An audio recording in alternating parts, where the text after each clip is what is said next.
ಎಲ್ಲರಿಗೂ ನಮಸ್ಕಾರಗಳು. ಋಗ್ವೇದ ಕ್ಲಾಸಸ್ಗೆ ಸ್ವಾಗತ. ಈ ದಿನ ನಾವು ಸೆಪ್ಟೆಂಬರ್ 5, 2025 ಪ್ರಚಲಿತ ವಿದ್ಯಮಾನಗಳ ಬಗ್ಗೆ ತಿಳಿದುಕೊಳ್ಳೋಣ.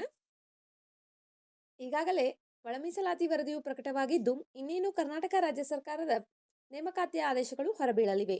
ಪ್ರಚಲಿತ ವಿದ್ಯಮಾನಗಳ ಮಾಹಿತಿಯು ಮುಂಬರುವ ಸ್ಪರ್ಧಾತ್ಮಕ ಪರೀಕ್ಷೆಗಳಿಗೆ ಅತಿ ಉಪಯುಕ್ತವಾಗಲಿದೆ. ಆದ್ದರಿಂದ ನಮ್ಮ ಚಾನಲನ್ನು ಇನ್ನೂ ಯಾರು ಸಬ್ಸ್ಕ್ರೈಬ್ ಮಾಡಿಕೊಂಡಿಲ್ಲವೋ ಅವರು ಈ ಕೂಡಲೇ ಸಬ್ಸ್ಕ್ರೈಬ್ ಮಾಡಿಕೊಂಡು ನಮ್ಮ ಚಾನಲ್ನಲ್ಲಿರುವ ಪ್ರಚಲಿತ ವಿದ್ಯಮಾನಗಳ ತರಗತಿಗಳನ್ನು ವೀಕ್ಷಿಸಿ ಮಾಹಿತಿಯನ್ನು ಪಡೆದುಕೊಳ್ಳಿ. ಈ ವಿಡಿಯೋದಲ್ಲಿ ಇಲ್ಲಿ ಪಟ್ಟಿ ಮಾಡಲಾಗಿರುವ ಎಲ್ಲ ವಿಷಯಗಳ ಮಾಹಿತಿಯನ್ನು ತಿಳಿದುಕೊಳ್ಳೋಣ. ಈ ವಿಷಯಗಳು ಮುಂಬರುವ ಸ್ಪರ್ಧಾತ್ಮಕ ಪರೀಕ್ಷೆಗಳಿಗೆ ಅತಿ ಉಪಯುಕ್ತವಾಗಲಿವೆ. ಆದ್ದರಿಂದ ವಿಡಿಯೋವನ್ನು ಕೊನೆವರೆಗೂ ವೀಕ್ಷಿಸಿ. ಮೊದಲನೇ ಮಾಹಿತಿ, ವಿಶೇಷವಾಗಿ ದುರ್ಬಲ ಬುಡಕಟ್ಟು ಗುಂಪುಗಳು, ಪರ್ಟಿಕ್ಯುಲರ್ಲಿ ವಲ್ನರೇಬಲ್ ಟ್ರೈಬಲ್ ಗ್ರೂಪ್ಸ್. ಮುಂಬರುವ ಜನಗಣತಿಯಲ್ಲಿ ವಿಶೇಷವಾಗಿ ದುರ್ಬಲ ಬುಡಕಟ್ಟು ಗುಂಪುಗಳನ್ನು ಪ್ರತ್ಯೇಕವಾಗಿ ಎಣಿಸುವ ಬಗ್ಗೆ ಪರಿಗಣಿಸುವಂತೆ ಬುಡಕಟ್ಟು ವ್ಯವಹಾರಗಳ ಸಚಿವಾಲಯವು ಭಾರತದ ರಿಜಿಸ್ಟ್ರಾರ್ ಜನರಲ್ ಮತ್ತು ಜನಗಣತಿ ಆಯುಕ್ತರನ್ನ ವಿನಂತಿಸಿದೆ. ವಿಶೇಷವಾಗಿ ದುರ್ಬಲ ಬುಡಕಟ್ಟು ಗುಂಪುಗಳು ಪರಿಶಿಷ್ಟ ಪಂಗಡಗಳ ಉಪವರ್ಗವಾಗಿದ್ದು, ಭಾರತದ ಬುಡಕಟ್ಟು ಗುಂಪುಗಳಲ್ಲಿ ಹೆಚ್ಚು ದುರ್ಬಲರಾಗಿದ್ದಾರೆ. ವಿಶೇಷವಾಗಿ ದುರ್ಬಲ ಬುಡಕಟ್ಟು ಗುಂಪುಗಳನ್ನು ಕ್ಷೀಣಿಸುತ್ತಿರುವ ಅಥವಾ ನಿಶ್ಚಲವಾಗಿರುವ ಜನಸಂಖ್ಯೆ, ಭೌಗೋಳಿಕ ಪ್ರತ್ಯೇಕತೆ, ಕೃಷಿಪೂರ್ವ ಪದ್ಧತಿಗಳ ಬಳಕೆ, ಆರ್ಥಿಕ ಹಿಂದುಳಿದಿರುವಿಕೆ ಮತ್ತು ಕಡಿಮೆ ಸಾಕ್ಷರತೆ ಈ ಮಾನದಂಡಗಳನ್ನು ಬಳಸಿ ಗುರುತಿಸಲಾಗುತ್ತದೆ. ಮಾಜಿ ಸಂಸತ್ ಸದಸ್ಯರಾದಂಥ UN ದೇಬರ್ ನೇತೃತ್ವದ ದೇಬರ್ ಆಯೋಗದ ಶಿಫಾರಸುಗಳ ಆಧಾರದ ಮೇಲೆ ಈ ವರ್ಗವನ್ನು ರಚಿಸಲಾಗಿದೆ. ಪ್ರಸ್ತುತ 75 ಬುಡಕಟ್ಟು ಗುಂಪುಗಳನ್ನು PVTGಗಳೆಂದು ಪರಿಗಣಿಸಲಾಗಿದೆ. ಅವರು ಪ್ರಸ್ತುತ 18 ರಾಜ್ಯಗಳು, ಅಂಡಮಾನ್ ಮತ್ತು ನಿಕೋಬಾರ್ ದ್ವೀಪಗಳ ಕೇಂದ್ರಾಡಳಿತ ಪ್ರದೇಶದಲ್ಲಿ ಇದ್ದಾರೆ. ಇತ್ತೀಚಿನ ಸಮೀಕ್ಷೆಯ ಪ್ರಕಾರ ಭಾರತದಾದ್ಯಂತ ಅಂದಾಜು 47.5 ಲಕ್ಷ PVTGಗಳಿದ್ದಾರೆ. ಮಧ್ಯಪ್ರದೇಶವು ಅತಿ ಹೆಚ್ಚು ಅಂದಾಜು PVTGಗಳ ಜನಸಂಖ್ಯೆಯನ್ನು ಹೊಂದಿದ್ದರೆ, ಮಹಾರಾಷ್ಟ್ರವು 6.7 ಲಕ್ಷ ಜನಸಂಖ್ಯೆಯನ್ನು ಹೊಂದಿದೆ. ಆಂಧ್ರಪ್ರದೇಶವು ನಂತರದ ಸ್ಥಾನದಲ್ಲಿದೆ. ಇವರು ಆಹಾರ ಸಂಗ್ರಹಣೆ, ಮರೇತರ ಅರಣ್ಯ ಉತ್ಪನ್ನಗಳು, ಬೇಟೆ, ಜಾನುವಾರು ಸಾಕಣೆ, ಸ್ಥಳಾಂತರ ಕೃಷಿ, ಕುಶಲಕರ್ಮಿಗಳ ಕೆಲಸಗಳಂತಹ ವಿವಿಧ ಜೀವನೋಪಾಯಗಳನ್ನು ಅವಲಂಬಿಸಿದ್ದಾರೆ. ಪ್ರಧಾನಮಂತ್ರಿ ಜನ್ಮಾನ್ ಯೋಜನೆ, ಇದರ ಅಡಿಯಲ್ಲಿ ಸರ್ಕಾರವು 200ಕ್ಕೂ ಹೆಚ್ಚು ಜಿಲ್ಲೆಗಳಲ್ಲಿ ಈ PVTGಗಳಿಗೆ ಸಾಮಾಜಿಕ ಆರ್ಥಿಕ ಸ್ಥಿತಿ, ಆರೋಗ್ಯ, ಶಿಕ್ಷಣ, ಜೀವನೋಪಾಯ ಮತ್ತು ಸೌಕರ್ಯಗಳನ್ನು ಸುಧಾರಿಸುವ ಗುರಿಯೊಂದಿಗೆ 24,104 ಕೋಟಿ ರೂಪಾಯಿಗಳನ್ನು ಬಿಡುಗಡೆ ಮಾಡಿದೆ.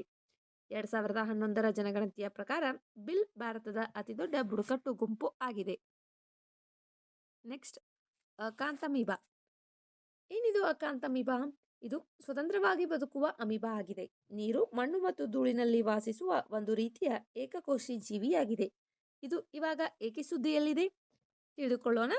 ಕೇರಳದ ಜಲಮೂಲಗಳಲ್ಲಿ ಅಕಾಂತಮೀಬಾ ಮೊದಲು ಭಾವಿಸಿದ್ದಕ್ಕಿಂತ ಹೆಚ್ಚು ವ್ಯಾಪಕವಾಗಿ ಹರಡಿಕೊಂಡಿದೆ ಎಂದು ತಿಳಿದು ಬಂದಿದೆ. ಆದ್ದರಿಂದ ಇದು ಸುದ್ದಿಯಲ್ಲಿದೆ. ಇದು ಈಜುಕೊಳಗಳು, ಬಿಸಿ ನೀರಿನ ತೊಟ್ಟೆಗಳು, ಕುಡಿಯುವ ನೀರಿನ ವ್ಯವಸ್ಥೆಗಳು, ಆರ್ಧಕಗಳು, ತಾಪನ, ವಾತಾಯನ, ಹವಾನಿಯಂತ್ರಣ ವ್ಯವಸ್ಥೆಗಳಲ್ಲಿಯೂ ಕಂಡುಬರುತ್ತದೆ. ಇದು ಮೆದುಳು, ಚರ್ಮ, ಕಣ್ಣುಗಳು ಮತ್ತು ಸೈನಸ್ಗಳ ಗಂಭೀರ ಸೋಂಕುಗಳಿಗೆ ಕಾರಣವಾಗಬಹುದು. ಇದು ಚರ್ಮದ ಗಾಯಗಳು ಅಥವಾ ಕಡಿತಗಳ ಮೂಲಕ ಅಥವಾ ಶ್ವಾಸಕೋಶ, ಮೂಗಿನ ಹೊಳ್ಳೆಗಳಿಗೆ ಉಸಿರಾಡುವುದರಿಂದ ದೇಹದ ಭಾಗಗಳಿಗೆ ಸೋಂಕು ತರಬಹುದು.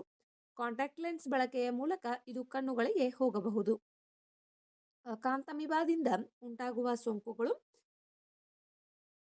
ಗ್ರ್ಯಾನ್ಯುಲೋಮ್ಯಾಟಸ್ ಅಮೀಬಿಕ್ ಎನ್ಸೆಫಲಿಟಿಸ್. ಇದು ಮೆದುಳಿನ ಮೇಲೆ ಪರಿಣಾಮ ಬೀರುತ್ತದೆ ಮತ್ತು ಬಹುತೇಕ ಯಾವಾಗಲೂ ಮಾರಕವಾಗಿರುತ್ತದೆ. ಚರ್ಮದ ಅಕಾಂತಮೈಬಿಯಾಸಿಸ್, ಚರ್ಮದ ಸೋಂಕು. ಅಕಾಂತಮೈಬಿಸ್ ರೈನೋಸಿನೋಸೈಟಿಸಿಸ್ ಮೂಗಿನ ಕುಹರ ಮತ್ತು ಸೈನಸ್ಗಳ ಸೋಂಕಾಗಿದೆ. ಅಕಾಂತಮೈಬಾ ಕೆರಟೈಟಿಸ್, ಇದು ಸಾಮಾನ್ಯವಾಗಿ ಆರೋಗ್ಯವಂತ ಜನರಲ್ಲಿ ಕಂಡುಬರುವ ಕಣ್ಣಿನ ಸೋಂಕು ಮತ್ತು ಶಾಶ್ವತ ದೃಷ್ಟಿ ನಷ್ಟಕ್ಕೆ ಕಾರಣವಾಗುತ್ತದೆ. ನೆಕ್ಸ್ಟ್, ರಾಷ್ಟ್ರೀಯ ಸಾಂಸ್ಥಿಕ ಶ್ರೇಯಾಂಕ ಚೌಕಟ್ಟು, ನ್ಯಾಷನಲ್ ಇನ್ಸ್ಟಿಟ್ಯೂಷನಲ್ ರ್ಯಾಂಕಿಂಗ್ ಫ್ರೇಮ್ವರ್ಕ್. ಇತ್ತೀಚೆಗೆ ಕೇಂದ್ರ ಶಿಕ್ಷಣ ಸಚಿವರು ರಾಷ್ಟ್ರೀಯ ಸಾಂಸ್ಥಿಕ ಶ್ರೇಯಾಂಕ ಚೌಕಟ್ಟು 2025 ಬಿಡುಗಡೆ ಮಾಡಿದ್ದಾರೆ. ಆದ್ದರಿಂದ ಇದು ಸುದ್ದಿಯಲ್ಲಿದೆ. ರಾಷ್ಟ್ರೀಯ ಸಾಂಸ್ಥಿಕ ಶ್ರೇಯಾಂಕ ಚೌಕಟ್ಟು ಇದನ್ನು 2015ರಲ್ಲಿ ಕೇಂದ್ರ ಮಾನವ ಸಂಪನ್ಮೂಲ ಅಭಿವೃದ್ಧಿ ಸಚಿವಾಲಯ ಆರಂಭಿಸಿತು. ಈ ಚೌಕಟ್ಟು ದೇಶಾದ್ಯಂತ ಸಂಸ್ಥೆಗಳನ್ನು ಶ್ರೇಣೀಕರಿಸುವ ವಿಧಾನವನ್ನು ವಿವರಿಸುತ್ತದೆ. ರಾಷ್ಟ್ರೀಯ ಸಾಂಸ್ಥಿಕ ಶ್ರೇಯಾಂಕ ಚೌಕಟ್ಟು ಬೋಧನೆ, ಕಲಿಕೆ ಮತ್ತು ಸಂಪನ್ಮೂಲಗಳು, ಸಂಶೋಧನೆ ಮತ್ತು ವೃತ್ತಿಪರ ಅಭ್ಯಾಸ, ಪದವಿ ಫಲಿತಾಂಶಗಳು, ಜನರ ಸಂಪರ್ಕ, ಒಳಗೊಳ್ಳುವಿಕೆ, ಗೆಳೆಯರ ಗ್ರಹಿಕೆ ಈ ಎಲ್ಲ ನಿಯತಾಂಕಗಳನ್ನು ಒಳಗೊಂಡಿದೆ. ರಾಷ್ಟ್ರೀಯ ಸಾಂಸ್ಥಿಕ ಶ್ರೇಯಾಂಕ ಚೌಕಟ್ಟು 2025ರ ಪ್ರಮುಖ ಮುಖ್ಯಾಂಶಗಳ ಬಗ್ಗೆ ತಿಳಿದುಕೊಳ್ಳೋಣ.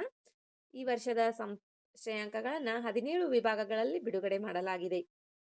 SDGಗಳು, ಸಂಸ್ಥೆಗಳು, ವಿಶ್ವವಿದ್ಯಾಲಯಗಳು, ಕಾಲೇಜುಗಳು, ಸಂಶೋಧನಾ ಸಂಸ್ಥೆಗಳು, ಎಂಜಿನಿಯರಿಂಗ್, ನಿರ್ವಹಣೆ, ಔಷಧಾಲಯ, ವೈದ್ಯಕೀಯ, ದಂತ, ಕಾನೂನು, ವಾಸ್ತುಶಿಲ್ಪ, ಯೋಜನೆ, ಕೃಷಿ ಮತ್ತು ಸಂಬಂಧಿತ ವಲಯಗಳು, ಮುಕ್ತ ವಿಶ್ವವಿದ್ಯಾಲಯಗಳು, ಕೌಶಲ್ಯ ವಿಶ್ವವಿದ್ಯಾಲಯಗಳು, ರಾಜ್ಯ ಸಾರ್ವಜನಿಕ ವಿಶ್ವವಿದ್ಯಾಲಯಗಳು ಈ ಎಲ್ಲ ವಿಭಾಗಗಳಲ್ಲಿ ಶ್ರೇಯಾಂಕಗಳನ್ನು ಬಿಡುಗಡೆ ಮಾಡಲಾಗಿದೆ. ಭಾರತೀಯ ತಂತ್ರಜ್ಞಾನ ಸಂಸ್ಥೆ ಮದ್ರಾಸ್ ಸತತ 7ನೇ ವರ್ಷವೂ ಒಟ್ಟಾರೆ ವಿಭಾಗದಲ್ಲಿ ಪ್ರಥಮ ಸ್ಥಾನವನ್ನು ಉಳಿಸಿಕೊಂಡಿದೆ. ಬೆಂಗಳೂರಿನ ಭಾರತೀಯ ವಿಜ್ಞಾನ ಸಂಸ್ಥೆ ಸತತ 10ನೇ ಬಾರಿಗೆ ವಿಶ್ವವಿದ್ಯಾಲಯಗಳ ವಿಭಾಗದಲ್ಲಿ ಅಗ್ರಸ್ಥಾನದಲ್ಲಿದೆ. IIM ಅಹಮದಾಬಾದ್ ನಿರ್ವಹಣಾ ವಿಷಯದಲ್ಲಿ ಸತತ 6ನೇ ವರ್ಷವೂ ಮೊದಲನೇ ಸ್ಥಾನದಲ್ಲಿದೆ. ವೈದ್ಯಕೀಯ ವಿಭಾಗದಲ್ಲಿ ಸತತ 8ನೇ ವರ್ಷವೂ ಅಗ್ರಸ್ಥಾನ ಪಡೆದ ಅಖಿಲ ಭಾರತ ವೈದ್ಯಕೀಯ ವಿಜ್ಞಾನ ಸಂಸ್ಥೆ ನವದೆಹಲಿಯಾಗಿದೆ. IIT ರೂರ್ಕಿ ಸತತ 5ನೇ ವರ್ಷವೂ ವಾಸ್ತುಶಿಲ್ಪ ಮತ್ತು ಯೋಜನೆಯಲ್ಲಿ ತನ್ನ ಮೊದಲನೇ ಸ್ಥಾನವನ್ನು ಉಳಿಸಿಕೊಂಡಿದೆ. ಬೆಂಗಳೂರಿನ ರಾಷ್ಟ್ರೀಯ ಕಾನೂನು ಶಾಲೆ ಭಾರತ ವಿಶ್ವವಿದ್ಯಾಲಯವು ಕಾನೂನಿನಲ್ಲಿ ಮೊದಲ ಸ್ಥಾನವನ್ನು ಉಳಿಸಿಕೊಂಡಿದೆ. ನವದೆಹಲಿಯ ಜಾಮಿಯಾ ಹಮ್ದರ್ದ್ ಸತತ 2ನೇ ವರ್ಷವೂ ಔಷಧ ವಿಜ್ಞಾನದಲ್ಲಿ ಅಗ್ರಸ್ಥಾನದಲ್ಲಿದೆ. Next Sudan. ಇದು ಆಫ್ರಿಕಾದ 3ನೇ ಅತಿದೊಡ್ಡ ದೇಶವಾಗಿದೆ. ಇವಾಗ ಏಕೆ ಸುದ್ದಿಯಲ್ಲಿದೆ ಎಂಬುದನ್ನು ತಿಳಿದುಕೊಳ್ಳೋಣ. ಸುಡಾನ್ನ ಡಾರ್ಫರ್ ಪ್ರದೇಶ ದೂರದ ಪರ್ವತ ಹಳ್ಳಿಯೊಂದು ಭೂಕುಸಿತದಿಂದ ಸಮಾಧಿಯಾಗಿದೆ. ಆದ್ದರಿಂದ ಈ ಸುಡಾನ್ ಪ್ರದೇಶ ಸುದ್ದಿಯಲ್ಲಿದೆ. ಇಲ್ಲಿದೆ ನೋಡಿ ಸುಡಾನ್. ಈಜಿಪ್ಟ್ನ ದಕ್ಷಿಣ ಭಾಗಕ್ಕೆ ಸುಡಾನ್ನ ದಕ್ಷಿಣ Sudan, Ethiopia, Eritrea, Egypt, Libya, Chad ಮತ್ತು ಮಧ್ಯ ಆಫ್ರಿಕಾದ ಗಣರಾಜ್ಯ ಇವು ಈ ಸುಡಾನ್ ದೇಶದ ಗಡಿ ರಾಷ್ಟ್ರಗಳಾಗಿವೆ. ಇದು ಉತ್ತರದಲ್ಲಿ ಸಹಾರಾ ಮರುಭೂಮಿಯ ಗಡಿಯನ್ನು ಹೊಂದಿದ್ದು ದಕ್ಷಿಣಕ್ಕೆ ಪಶ್ಚಿಮ ಆಫ್ರಿಕಾದ ಕಾಡುಗಳು ಮತ್ತು ಕಾಂಗೋ ನದಿ ಜಲಾನಯನ ಪ್ರದೇಶಕ್ಕೆ ವ್ಯಾಪಿಸಿದೆ. ಇದು ಕೆಂಪು ಸಮುದ್ರದ ಉದ್ದಕ್ಕೂ ಗಮನಾರ್ಹ ಕರಾವಳಿಯನ್ನು ಹೊಂದಿದೆ. ಇದು ಮುಖ್ಯವಾಗಿ ನೈಲ್ ನದಿ ಮತ್ತು ಅದರ ಉಪನದಿಗಳಿಂದ ಬರಿದಾಗುವ ವಿಶಾಲವಾದ ಬಯಲು ಮತ್ತು ಪ್ರಸ್ಥಭೂಮಿಗಳಿಂದ ಕೂಡಿದೆ.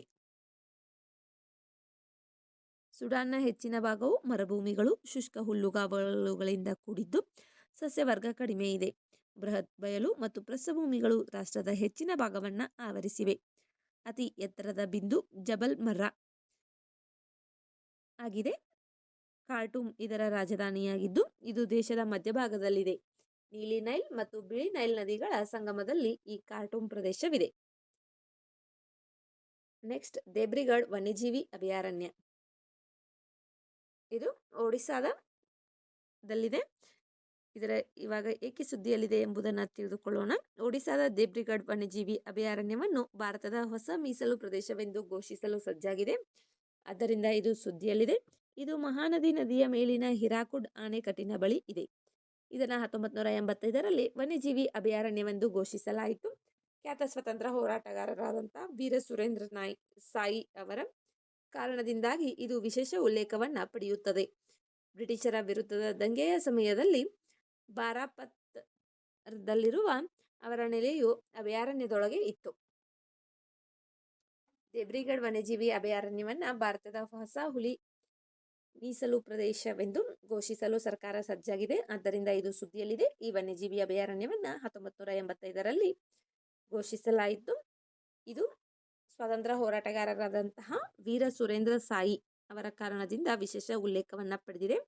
ಬ್ರಿಟಿಷರ ವಿರುದ್ಧದ ದಂಗೆಯ ಸಮಯದಲ್ಲಿ ಈ ಅಭಯಾರಣ್ಯದೊಳಗೆ ಇವರ ಅಂದರೆ ಸುರೇಂದ್ರ ಸಾಯಿ ಅವರ ನೆಲೆ ಇತ್ತು.